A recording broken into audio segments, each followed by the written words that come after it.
It's now June 1944. We hear that the enemy has ordered Rommel to fortify the shores of France with an Atlantic wall of steel and concrete. The Germans know we're coming. Hell, the whole world knows we're coming. Under the command of General Eisenhower, Allied forces are about to launch the biggest offensive in the history of modern warfare. Its code name, Operation Overlord. Word is we're landing troops, tanks, and supplies on Normandy. Our first move in pulling Europe out of Hitler's fist. The assault's a few hours away now. More than 7 divisions are gearing up to hit the beach. Eisenhower's already sent out bombers ahead to pound the bridges, railways, and fuel depots. Anything to cripple Nazi supply lines to the Atlantic Wall. No doubt the Germans expect us to hit the Atlantic Wall by sea. But the night before the dawn landing, our unit will parachute behind enemy lines. Along with the British 6th, we'll clear a path to move our army off the shore. The plan is to rendezvous with Allied troops from the beachhead, work our way back into France, and snuff out resistance along the way. God be with us. Sergeant Jack Barnes, June 5th, 1944.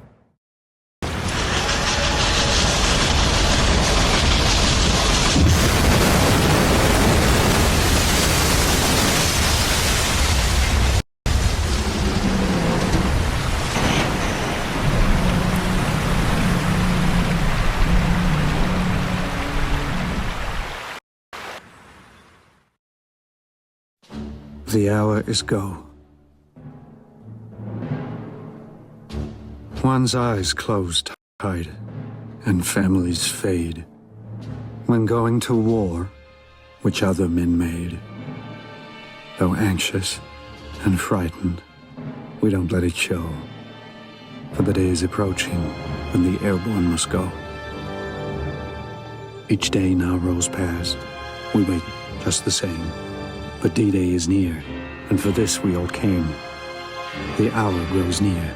Each man feels it inside, and soon we'll be falling, with nowhere to hide.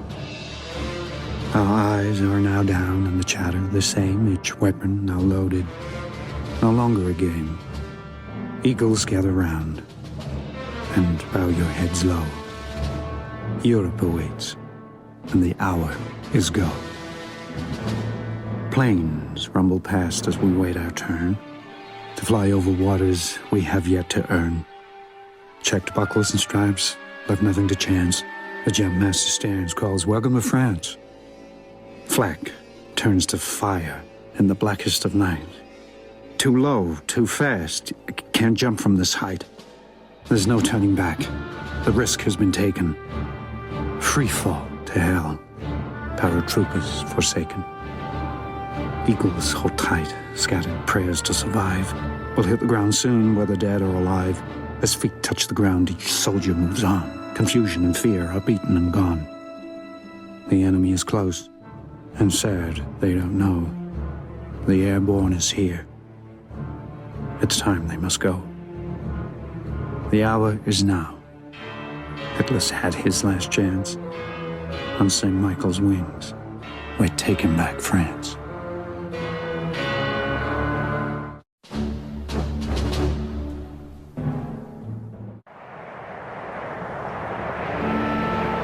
Winter has settled in for a long stay. Hitler has thrown all his troops into a major offensive through Belgium. Right where he started this lousy war 4 years ago. Our orders came down from General McAuliffe. We're to hold the Bastogne line in the Ardennes forest. Even back home in North Dakota, I've never felt such cold. It's tough on the front lines. The boys are short on ammo and food. There aren't even enough winter coats to go around. Every day the odds look worse. But the word surrender has never entered our heads.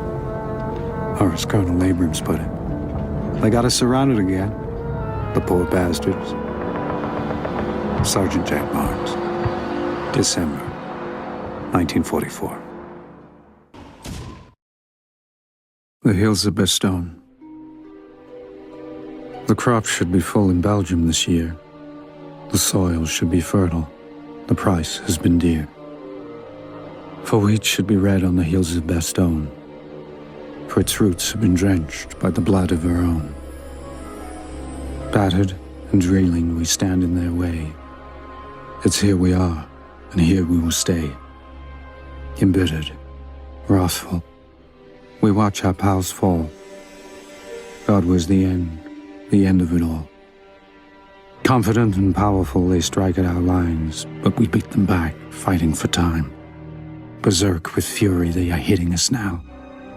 Flesh against steel. We'll hold.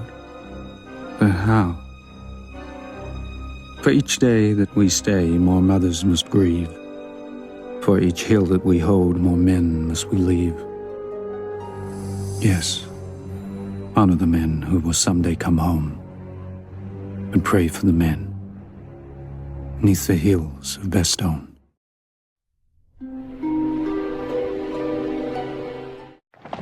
Although the enemy has taken a beating on most fronts, they refuse to end the war quietly. This suits the Russians just fine. Georgy Zhukov, the Soviet general, is planning a major offensive to crush Berlin itself. Our side will back them up with air cover and ground support to the west. Once the Reds roll their T-34s across the Oder River and into Berlin, I doubt they'll leave much standing. From what we've heard, the Soviets have their own heavy axe to grind with the fatherland. Something about 20 million dead. It's no longer a question of if the Germans are defeated. The question is when. Sergeant Jack Barnes, April 1945.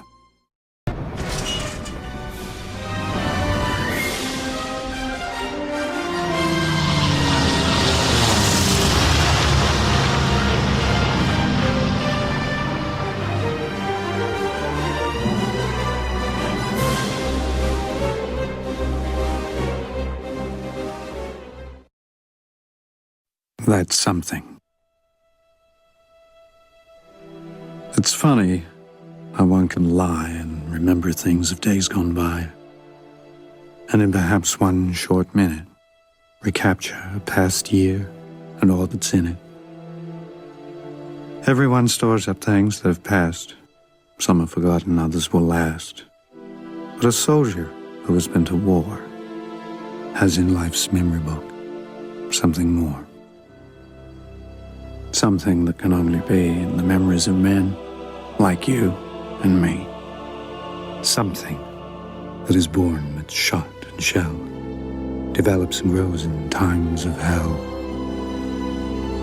This comradeship, as it is known by us, of which we never make much fuss, is this something which in our minds was set in lands where many are lying yet?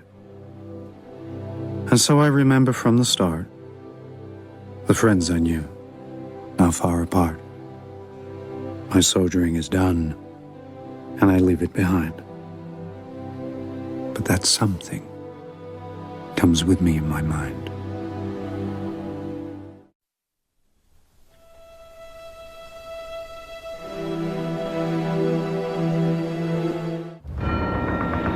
The fall of Berlin was a bloody nightmare of house-to-house combat.